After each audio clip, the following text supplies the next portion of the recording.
I'm Andrew Bobbitt, and I was the facilitator of the group. I am Derek Kaminsky. I was the firm's mediator. I'm Alexander Kennedy, and I was the recorder of the group. So I'm going to talk about how our company did overall. We are a Ferris company, and we are recording this at the end of round 6. Our performance was about middle of the pack. We found that in early rounds, we were not doing that well. In rounds 4 and 5, we had some profitability issues. In round 4, we lost about $900,000.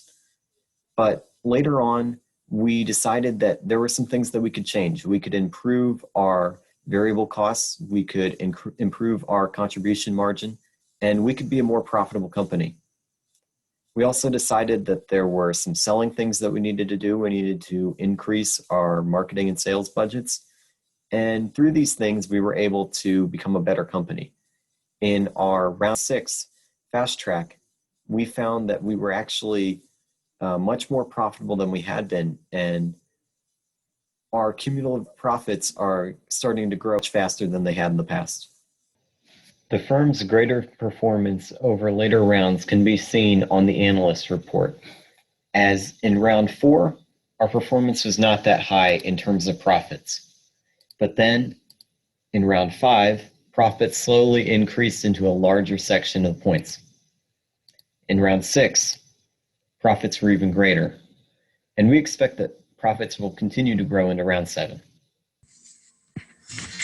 All right, so compared to other groups, we put more weighting on our market cap, return on equity, and return on sales because we thought that would be more beneficial to boost our profits and sales in the long term.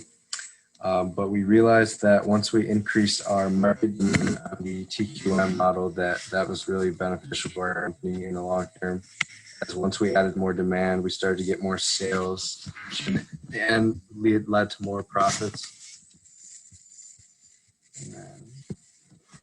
We found that our company struggled with our customer service model because at first we were not producing enough market cap or buying enough market cap.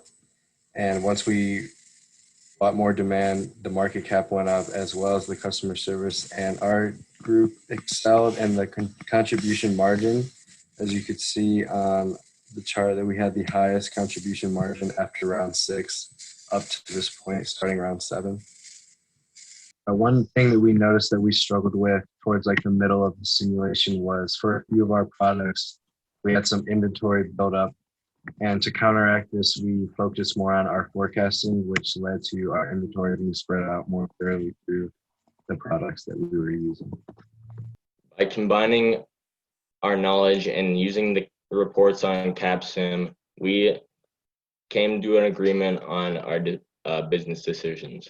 When we first got into the group, we exchanged numbers and then we made a group chat. And this was our main channel of communication throughout the project. And then every round, we FaceTimed and came to an agreement on the decisions. And then we looked at our decision summary and made sure that we had all the same numbers.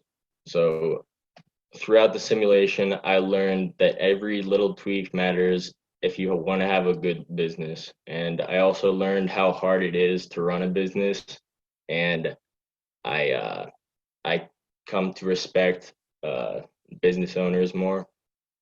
I learned that you can plan for what you're going to do as a company, but you also need to try to consider what your competitors are going to do and how they will influence the market and how you need to be prepared for their actions so that you can create better actions for your own company. I learned similar to what both of them said, how every little thing matters. Like, for example, at first we weren't producing enough or purchasing enough market cap, and it was really hurting our company in the beginning. But once we figured out to like purchase more, it was more beneficial in the long term, but also keeping in mind what other companies are doing that'll motivate you to keep doing these little tweaks that really matter in the long run for your company return.